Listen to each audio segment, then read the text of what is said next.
Let's not celebrate so quickly, meaning folks rejoicing in the victory of No King's Day and Trump's humiliation at the complete failure of his birthday military parade. Yeah, you said we are still in a constitutional crisis. I completely agree with you. We are facing a mercenary army of ICE agents who are kidnapping people for prisons for profit. I also completely agree with you on that. But I very vigorously, very strongly disagree with the first line. Let's not celebrate so quickly. We should be celebrating every single victory. We should be rejoicing loudly, publicly, both for our own morale, our own hope, our own courage, our own endurance in this resistance against fascism, right? It's crucial to acknowledge our successes. It's crucial to understand that success is incremental, and that every step in the right direction should be celebrated. Every victory, no matter how small, should be celebrated, both because people deserve to be acknowledged for their labor, their sacrifice, what they have given up in order to participate in resistance. When it has an impact, when we see that it is accomplishing the goals, is pushing us closer to the end result that we want, we should be celebrating that.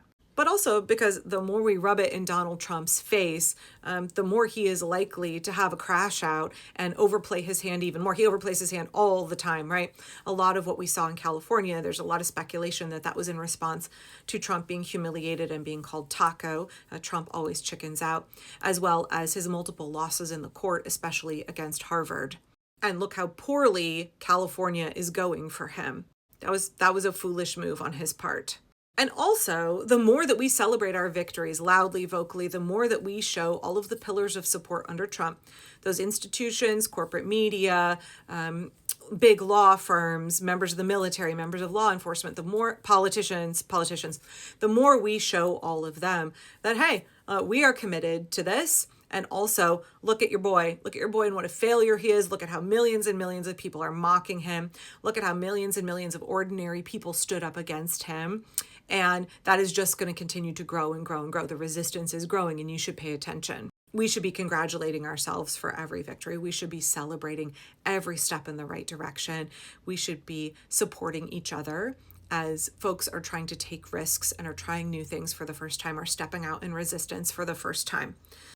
But I took a big deep breath off camera. But this is the part where I think we probably are in alignment. We should not be resting on our laurels. This is not a time to become complacent or think that we have done all of the work that must be done.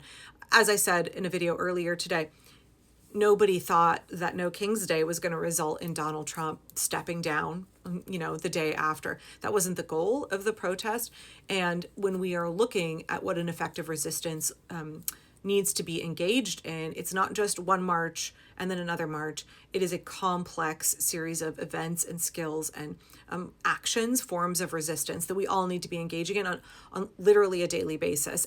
Every single day, there are small acts that we can do every single day. And that it is the cumulative power of those acts accompanied by kind of, I'm looking for the word, punctuated by marches like this, and perhaps culminating in something like a general strike. That's what's going to get the job done.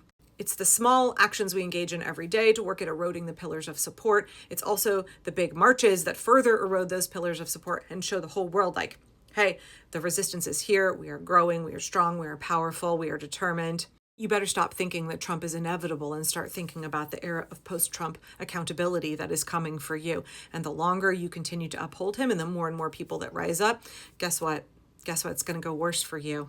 So you might want to rethink whether you want to be cooperative with a fascist regime, because the people are telling you very clearly that the days of this nonsense are going to be of short duration and the era of accountability is coming. But by no means do we take a break now. The momentum is building. We need to move on to the next thing. We need to have let No King's Day motivate us, galvanize us, push us forward to take the next steps. It is not a, my feet are really tired and my voice is really hoarse and I did my part and I'm done now. I do totally agree with you. We have a tremendous amount of work left to do. I think the hardest part, the biggest amount of heavy lifting is yet to come.